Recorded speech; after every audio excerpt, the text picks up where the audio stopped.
So we're going to continue our discussion of Java parallel streams internals. We've talked a lot about streams. As it turns out, by and large, knowing how to program sequential streams tells you how to program parallel streams.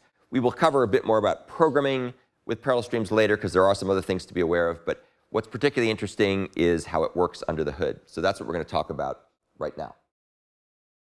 And again, you can control some things you can't control. You need to know the difference. And we'll talk about that. And we're going to talk about this in the context of splitting, applying, and combining.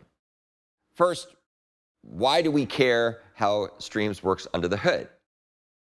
If, after all, it's often very simple to convert a sequential stream to a parallel stream just by making a teeny-weeny little change. Often, not always, but often you can just go .stream to .parallel stream. But there's more to it than that.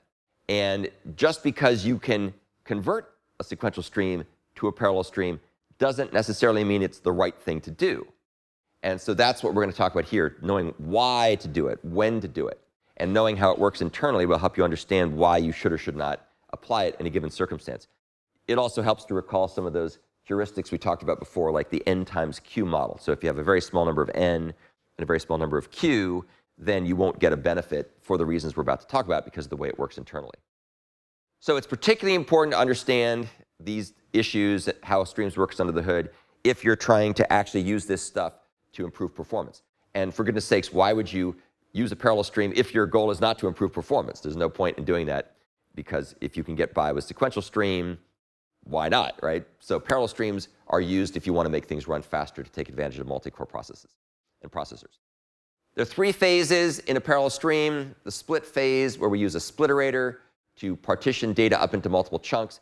When we go further in this discussion, we're going to talk about how you write splitterators for parallel processing. It's a little bit more involved than for sequential processing, but it's not too much more involved often.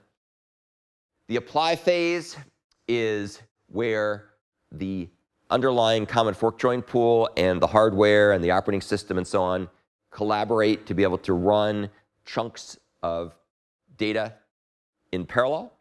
And this is an area where you actually have very little control over what happens. You can have some control after this, but this is really up to the underlying system for good reason generally. And then, of course, the combined phase is where all the sub-results that have been created are converged and reduced into a single result, assuming that we're doing a non-concurrent collector style or a reduced style approach. If you're doing concurrent approaches, it works slightly differently, but it's still basically the same idea. As with the splitting phase, programmers have a lot of control over the combining phase, which you can either take advantage of or not, depending on your preference and your understanding of the performance issues we're going to talk about. So knowing which phases you control and which ones you can't is very important. So key thing to remember, split you can control, combine you can control, apply you have limited control.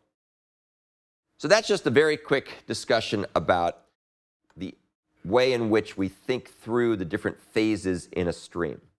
So now we're going to go off and poke our head into each of those phases in more detail.